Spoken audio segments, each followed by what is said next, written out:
finally stood up and said the report he issued is untrue. So let me ask the audience, how is it that we are taking the word of Hamas? How is it that we are taking the words here of our enemies and we are using them to point to Israel? Why? Does anybody here have an answer on, Pastor, maybe you have an answer. Why are the American people buying into this? The American people are buying into this because they do not recognize Israel's relationship to history, to the Word of God, and to what they mean to America as a democracy. America should stand by Israel because Israel is the only democracy in the Middle East. Israel has been America's friend who votes with us more in the UN than any other nation. Israel also has a very unique relationship with a superpower that a secular society in America does not recognize, and that would be God Almighty. God has created Israel. God has said, I am the defender of Israel, for he that keepeth Israel neither slumbers nor sleeps. God has said through the prophet Joel that any nation, that would include America, who tries to divide the land of Israel or the city of Jerusalem will be brought to judgment. Therefore, it's very clear to say that the day America turns its back on Israel, God will turn its back on America. Do you think that it would matter that the American people haven't? Because I don't think the American people, we're watching this on the news. We're watching, and we all know. And we're thinking, did September 11th not happen?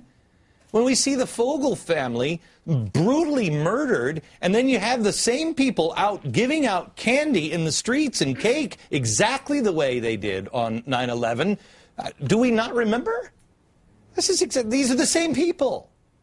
So does it matter that it is the administration that is lying their way into this situation, or no, they are lying their way into it. This is a covert op. This is a situation where, from Morocco to Turkey, simultaneously you see these nations in revolt, all moving in the same direction. I believe that Iran, through the Islamic Brotherhood, is orchestrating all of this for the purpose of attacking Israel. Dore, I mean, we have Turkey, Egypt, several other countries all making alliances now with Iran. Do you believe Iran is orchestrating this? Oh, Iran definitely has its hands in a lot of the activity going on. You know, you've spoken many times about the fact that Iran is a Shiite country and many of the Arab states are Sunni countries. But what people haven't noticed is that since at least 2006, the Muslim Brotherhood, which is Sunni, has created very close ties with the Iranians. They supported the Iranians in the recent war we had in 2006. So as a result, the Iranians are able to reach out beyond the Sunni-Shiite divide and mobilize many Sunni movements on their side. And that has begun to happen. There is something wrong, and I want to come back. We have to take a break. I want to come back. There's something wrong with Turkey. Something is happening with Turkey. And we'll get into that here in just a second. Sure.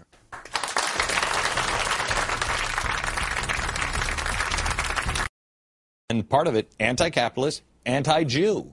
And then they figure out, well, once we kill all those, then we'll fight each other. We'll see who gets the world.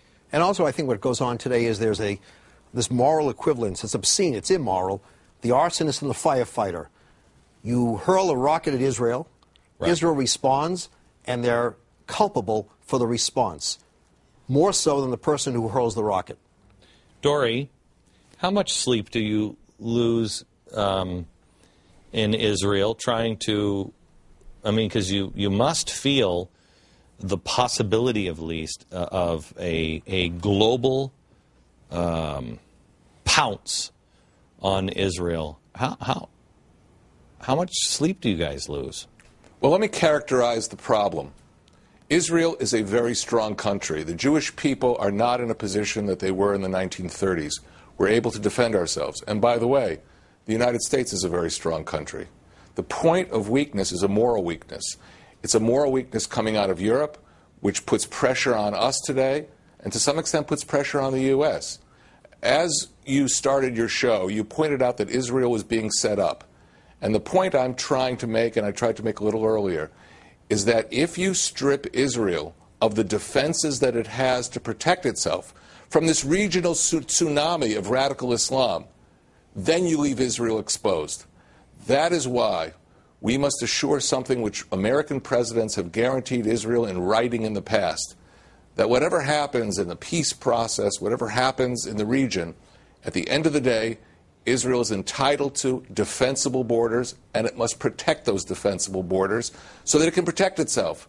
And we should not allow a European initiative to force Israel to give up those territorial barriers that have protected it for more than 40 years. That is what is happening now. When Shimon Peres was in Washington, it was again awkward, I thought. When Benjamin Netanyahu came in, it wasn't our good friend from Israel. It was an awkward time. I don't even think there was a joint press conference. Shimon Peres, he was out in the front yard of the White House giving a press conference himself. How would you describe our relationship with Israel? How would you describe the temperature in the room at the White House with Israel? Look, you can get into the tactical minutia, and I understand why one gets drawn to it. It's dramatic, but fundamentally, regardless of this choreography, the U.S. and Israel are very close allies. Probably one of the most intimate allies. I recall President Kennedy saying to Golda Meir in 1962 that we want a relationship with Israel like the relationship we have with Great Britain. That's a very special relationship. I recall the head of U.S. Air Force Intelligence in 1986 saying to the New York Times that Israel supplies intelligence to the United States the equivalent of 5 CIAs. The U.S. helps Israel, Israel helps the United States. And sometimes there are officials in Washington or elsewhere or in Europe who want to send some kind of statement by this kind of manipulation or that. But we are allies, and just let's keep the big picture in mind. Make the case that, because there are a lot of people, because there's something happening in America, that Americans are beginning to disconnect with both parties. And they are becoming much more like the founders, some. And the founders would have said, we're friends to everybody and enemies to nobody. We mind our own business. America doesn't have the money or resources anymore to be the policeman of the world.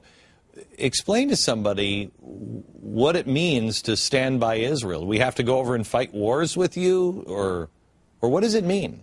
That is precisely the point. Israel never asked the United States to risk the lives of American troops to defend it. We don't want to be West Germany in the Cold War. We don't want to be South Korea with American troops deployed along the demilitarized zone. There are people today who are suggesting that Israel should get out of that great strategic buffer that protects it, the Jordan Valley, and put NATO forces there. Put the 82nd Airborne there. And we're complimented by the thought. But we don't want that to happen. We don't want American troops or any other troops defending Israel. We want to fulfill the doctrine of the founder of Israel, David Ben-Gurion, of self-reliance, that Israel defends itself by itself. And what we ask for them in the United States is diplomatic support so we can maintain that position. I have to tell you, I love you as an ally. With an answer like that, I love you as an ally. I wish our own citizens would say, we'll defend ourselves and we'll take care of ourselves and stand on our own 2 feet. Rabbi. Well, I remember Golda Meir, and I'm sure Dore does, and everyone else here does. She said, when someone offered, well, America will protect you, she said, there's only one problem. By the time you get here, we won't be here. And I think what Dore says must be stated. And then look at Lebanon. Look at the Lebanese-Israeli border. Do you remember how the UN arranged for a ceasefire, and there was going to be the de-arming, right, demilitarization? And now you have more missiles there than before the ceasefire. So God forbid you got to rely on someone else to protect you. Why, Pastor Hagee? And we'll get into some other things, but let me kind of go off of the same principle. Then what is Israel in need of? If they don't need that, what is it that they need? I think that what Israel would appreciate from America is a president that would be vocally and visibly firm on the fact that they have the right to exist, the right to defensible borders, and the right to defend themselves against their enemies. Okay, well, there are a lot of people working on that, but it's going to take about 2 years. What is it? What is it? And Dore, maybe I should ask you, what is it that we can do as American people? Well, let me raise just one other point that's connected to all of this, and with Pastor Hagee there and the rabbi, I have to point this out. That's the future of Jerusalem. Under Israel, Jerusalem is open to all faiths. You know, if you look what's been going on in the Middle East the last 10, 15 years, you see that Buddhist statues in the Bamiyan Valley were exploded by the Taliban. You see churches in Pakistan and Iraq coming under attack. You see Egyptian Coptic Christians being assaulted by their neighbors. Only a free and democratic Israel will protect Jerusalem for all faiths. Otherwise, this anti-religious trend, this trend to assault non-Muslim believers that's occurring across the Middle East will come to the heart of Jerusalem. I've said this to American secretaries of state.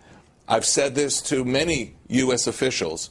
We need your backing to keep Jerusalem united under the sovereignty of Israel. I will tell you that I have been to Israel, and if you have not been there, it is one of the most amazing experiences you will ever have. It's the size of a postage stamp. I think we have aircraft carriers bigger than Israel. And when you approach the Temple Mount, things start to become very, very clear to you. And as you walk around the old walled city, I will tell you that it became very clear to me that there is one group of people that can live with each other and leave their sacred spaces alone.